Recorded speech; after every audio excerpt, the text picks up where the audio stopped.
It's a challenging week for the New Orleans Saints offense in more ways than one. Details in just a moment on the ACME Oyster House Afternoon Wrap.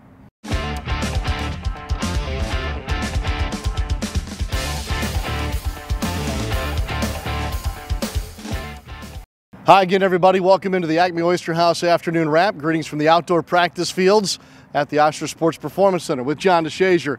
I'm Sean Kelley as the Ravens and the Saints are narrowing the gap between preparation and game time here on this Thursday. A challenging week, obviously, John, for the New Orleans Saints coming off the bye week, and in this sense, more ways than one. Yeah, they've got some guys who didn't work today, at least during the portion that we saw. And it's a little bit concerning. Both starting guards, Larry Warford, right guard, and left guard, Andrews Pete, neither guy was on the practice field when we were out there.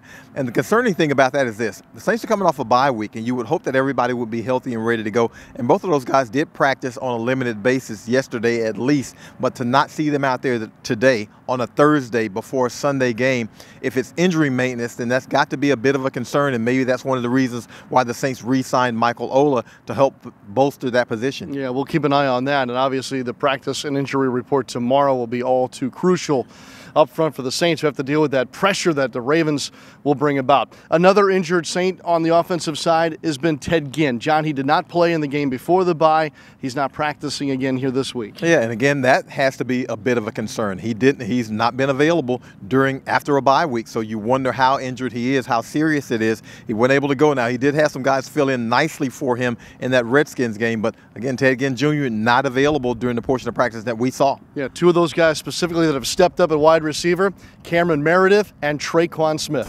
It was a combination of everything, but I'll say majority is always, being ready at any time. Like when Ted went down, it wasn't expected that Ted go down, but you always got to be ready. And just in that game, the ball was being distributed. Everybody got touches, and just so happened, me and Cam had a pretty big productive game. So yeah.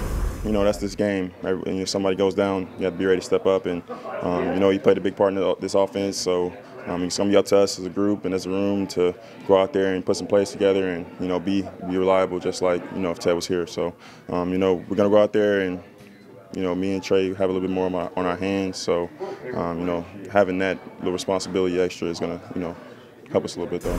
Of course, those Saints wide receivers are going to play a big part in fending off one of the best defenses in the Baltimore Ravens. Cameron Meredith talked about the unique characteristics of the Ravens D. I think it's going to be a good test for us as a team. We played some great defenses so far this year. We've had our hands full, but at the same time, we feel pretty good matched up evenly, and they're a good defense. They have great players. They're number one defense, and I think we're right up there number one offense. So it's gonna be a good test for both sides, and I'm excited to go out there and compete, at the highest level. So when you get two teams that's in the top rank, you're gonna have a good game. And John, of course, the numbers don't lie. Just look at the Ravens defense and where they rank right now in the NFL. Yeah, number one overall total defense. They only allow about 270 yards per game. Number two against the pass, only allow 188 yards per game. So everything you get against this defense, you will have to earn. Yeah, absolutely. Let's talk some Saints defense. And while we had some tough injury news earlier about the Saints offense, defensively, I like the injury news here on this Thursday. Yeah, good to have your number one cornerback on the field where you can get him, right? Marshawn Lattimore is back. He's out of concussion protocol. He was back on the practice field on Wednesday. He participated fully on Thursday. Said he only played about 6 snaps in that Washington game before he got that concussion, but now he's back and he looks ready to go. Yeah, good news for the Saints too is that they've shown some depth here with the injuries on the defensive side. One of the guys, John, that we saw step up against the Redskins and is at the ready again is Justin Hardy. It's a great story. Yeah, he's a guy who played receiver in college, switched over to defensive back in order to make an NFL team, and has been steadily making progress. We saw him in training camp, and he's one of those guys who kept getting his hands on the ball, couldn't quite come up with it cleanly, but he's a guy who's put a lot of work into learning how to play defensive back. Yeah, and proud, of course, of the patience that it's taken for him to get this opportunity, too. Once I got in, I looked at just looking around everybody.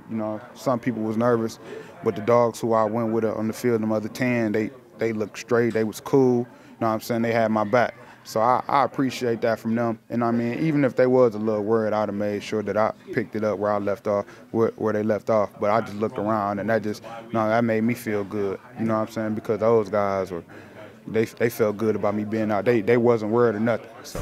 All right, so that'll do it for us on this Thursday here at the Oyster Sports Performance Center. I would expect with that outdoor game on Sunday, the Saints will practice back here on the grass tomorrow, Friday day. You know what day that'll be. We'll talk about that. Then we'll also be keeping a very close eye on the injury report, both today and tomorrow, as the Saints get ready for a huge game this weekend against the Baltimore Ravens.